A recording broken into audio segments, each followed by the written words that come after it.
Let's look at the 2021 JAMB Chemistry examination question 1 to 10. Question 1 says, copper metal dissolved in concentrated trioxynitrate 5 acid with her resultant evolution of A. Carbon 4 oxide, B. Sulfur 4 oxide, C. Nitrogen 4 oxide, D. Carbon monoxide or carbon 2 oxide. So what is the answer to this question? Now for this question, you have copper metal being dissolved in concentrated trioxynitrate 5 acid. Let's write out the full equation of this reaction. So for question 1, the full equation of the reaction is simply copper plus hydrogen trioxynitrate 5. This to give you, this would be copper trioxynitrate. This, here's my first product. This plus, you have NO2, that's nitrogen dioxide, plus you have water. So water will be given off. If you balance this up, this would be 2. You have 2 moles of NO2, and of course you have 4 moles of this. So basically, this is the balanced reaction of, this is the balanced equation of the reaction. You have this. So looking at this, you can see that what will be given off is NO2. That is nitrogen 4 oxide. All right. So the correct answer here for number 1 is C, NO2. That's your correct answer. Question 2. Question 2 says, what number of moles of copper 2 ion will be deposited by 360 coulombs of electricity? Take Faraday's constant as 96,500 coulomb per mole. You have option A, B, C, and D. So how do we solve this question? So for question 2 here, the first thing we want to notice that they gave us the total charge, or we're given total charge, that's Q, as equal to 360 coulomb. That's the charge given there. Also, they gave us Faraday's constant, F. So Faraday's constant, let's call this Faraday's constant. Faraday's constant, that's F. The value there is given as 96,500. So 96,500 coulomb per mole. So we have this. All right, so we have this. Okay. Now, the first thing we want to do here is that I want to get the number of moles of electrons delivered. That's the first we do. So first things first, let's find the number of moles of electrons delivered. And how do we find this? Delivered. And how do we find this? Let's call this number of moles of electron E. This will be equal to the ratio of charge Q all over Faraday's constant. The charge given in this question, total charge, is 360. So it becomes 360. That's the charge all over Faraday's constant, 96500. So if you punch this, I'll get my calculator and I'll punch 360 divided by 96500 equal to, now my calculator gives me my answer here as 0.003732. So you have this. So this is the number of these moles of electrons. You have this. All right, so far so good. I've gotten the number of moles of electron delivered. Now after this, let's look at the reaction of the deposition. What is the reaction of deposition? So reaction of deposition. So all you have is this. You have the copper 2 ion, Cu2 plus, this combining with 2 moles of an electron, and that will give you copper. That's copper metal. You have this. right? So you want to note that each mole of copper 2 ion, each mole of Cu2 plus copper 2 ion requires 2 moles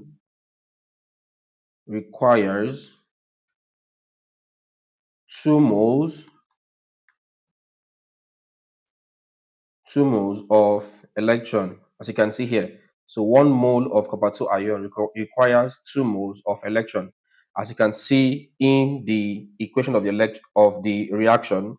So from here we have that. So the number of moles, so the moles of copper deposited, to get this value, since each mole of copper 2 ion requires 2 moles of electron, the number of moles of copper deposited would be, let's call this N of Cu, right? Number of moles of copper deposited. This would be equal to the number of moles of electron delivered. That's this, you divide it by 2, because you require 2 moles of electron for each of them. So when we do this, what do we get? If I impute values, this is equal to, this value is, we got this earlier. Let's see this one here, 0.003732. So that's 0.003732 divided by 2. So divide this by 2. What do you have there? The number of moles of copper deposited would be equal to 0.001866. So you have this moles. So this mole. All right. If I have this value here, let's express this value here in index form. This is equal to 1 point. Let's put the point here. So this becomes 1, 2, 3. That's minus 3. But what I have here is 1.86 is plus 1 here. So 6 plus 1 gives you 7. 1.87 times 10 to power minus 3. I went back 3 times. So 3 moles of copper 2 ion. So 1.87 times 10 to the power minus 3 is my answer. Let's see. 1.7 times 10 to the power minus 1.87 times 10 to the power minus 3. That should be this one here. But it didn't put minus 3. So this. So the correct answer here is option B. Next up, question 3 says, which of the following metals will show the highest metallic character? A, zinc, B, copper, C, barium, D, calcium. So what is the correct answer to this? Now you want to note that metallic character increases down a group and decreases across a period. Note that barium, that's Ba, that's your symbol. So note that barium here is the lowest and the largest atom among the choices given here. Of course, barium here is in group 2 and period 6. So barium becomes the most metallic of them all. So the correct answer here is C, barium. But you want to take note that metallic character generally increases down a group and decreases across a period. So barium is the correct answer. Next up, question 4. Question 4 says, due to the unstable nature of ethine, it is stored by dissolving in A, ethane 1,2-diol, B, propanol, C, ethanoic acid, D, propane. So what's the correct answer here? Now note that we talked about the storage of ethine. So for this question here, you want to note that ethine is usually stored dissolved in a suitable solvent to stabilize it. And among the listed options here, the polar high boiling ethane 1,2-diol, that's option A here, is generally what is being used. So for this question, the correct answer here is A, ethane 1,2-diol. Next up, question 5. Question 5 says, in a chemical reaction, when the energy of the colliding reactant particle is less than the activation energy, the reaction will A, be spontaneous, B, not occur, C, occur, D, be slow. Now, to answer this question here, you want to recall that when we talk about this, the activation energy is the energy that is required before a reaction can occur. All right. It is the minimum energy that has to be surpassed before a chemical reaction can take place. So, if you look at this question, what they said, when the energy of the colliding particle reactants is less than the activation energy, you want to recall that the activation energy is the minimum energy that must be possessed by the particle before a reaction can take place. Hence, if this energy is less than the minimum energy, which is the activation energy, it means that the reaction will not occur. So the correct answer here is what? B. Because for any reaction to occur, then the activation energy barrier must be reached. And in a case where the energy of the colliding particle, reactant particle, is still lesser than the activation energy, that means nothing will happen or the reaction will not occur. That's your answer. Number 6. 6 says a gas that forms a black precipitate with lead-2 ethanoate is A. Chlorine, B. Ammonia, C. Hydrogen, D. Hydrogen sulfide. For this question, you want to note that lead-2 ions react with sulfur ions to give lead sulfide. That's this. All right. Now, this lead sulfide is a black precipitate. Now, also note that hydrogen sulfide, that's H2S, supplies the sulfur ion, that's S2 minus, that is required for this to be formed. So, in essence, the correct answer there would be hydrogen sulfide, H2S. All right. Take note of this. Question 7 says, which of the following pollutants is associated with brain damage? A. Carbon 2 oxide. B. Radioactive fallout. C. Biodegradable waste. D. Sulfur 4 oxide. Now, for this question here, the correct answer there is carbon 2 oxide. That's A. Note that carbon monoxide, right? This is also called carbon 2 oxide or carbon monoxide. Carbon 2 oxide binds to the hemoglobin and causes something called hypoxia. Write that down. Causes hypoxia, that's this, and can cause brain damage. So the correct answer there is carbon 2 oxide or carbon monoxide. That's your correct answer. All right. Question number 8. One of the methods used for combating air pollution is A. Burning of solid waste. B. Provision of sanitary landfills.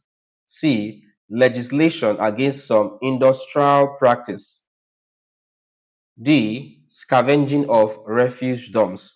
Now, the question here is a method used to combat air pollution. If you look at A says burning of solid waste. If you burn solid waste, of course, carbon waste will be created and this would cause air pollution.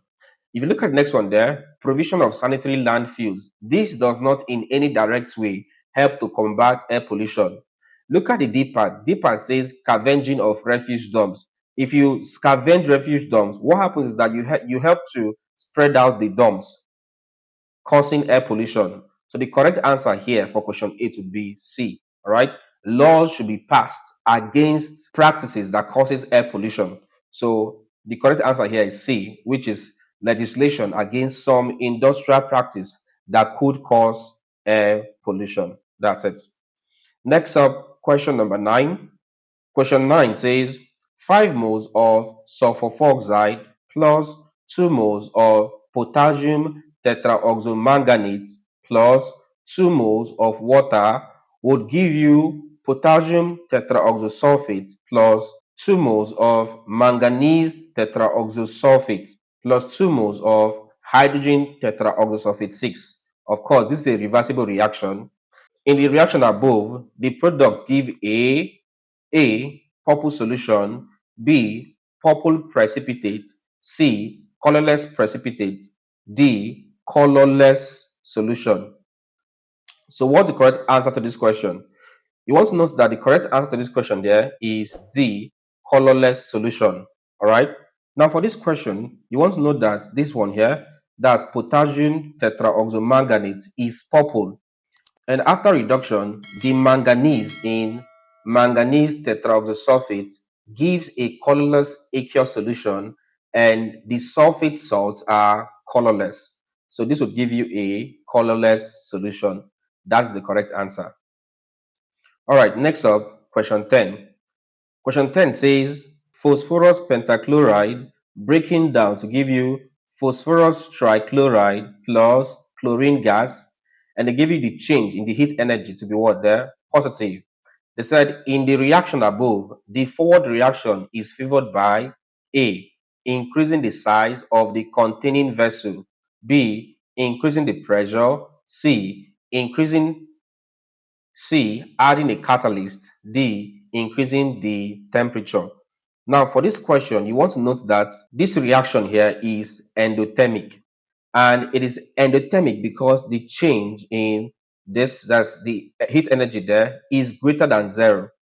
And it's greater than zero because it's a positive. You can see here, it's positive. So it is greater than zero. Hence, increasing the temperature will shift the equilibrium to the product, hence forwarding the forward reaction.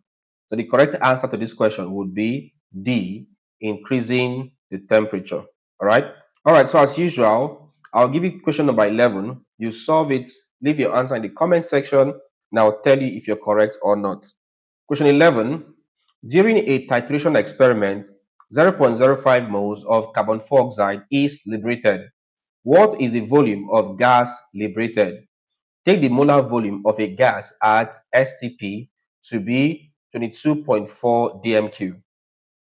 A. 22.40 dm cube. B. 11.20 dm cube. C. 2.24 dm cube. D. 1.12 dm cube. So what is the answer to this question? Solve the question, leave your answer in the comment section, and I will tell you if you're correct or not. Okay? Okay, guys, so please take note that we have a JAMB WhatsApp group for 2026 JAMB Bites. All right. So if you're writing JAMB for 2026, we have a JAMB WhatsApp group where we do daily revisions on physics, chemistry, mathematics, and biology. So if you're a science student and you want to join our JAMB WhatsApp group, I'll leave a link to the JAMB WhatsApp group in the video description. All right. You can also join our JAMB channel membership to get access to exclusive content for JAMB Bites, or you can get the full JAMB course on our website. Simply visit www.journalimmanu.com/courses and you see the JAMB/WAEC classes. All right. Okay, guys. So if you enjoyed this video, don't forget to hit the like button. All right. Like this video. Also leave a comment. Right, for the comments, I gave you a task, question number 11. Solve it, leave your answer in the comment section, and I'll tell you if you're correct or not. Don't forget to also subscribe. If it's your first time here or you're yet to subscribe, please do what to subscribe, hit the bell icon, and select all so that you get notified whenever we upload a new content. Then finally, ensure to share this video to your friends and their colleagues so that they can also learn. Thank you and see you in our next class.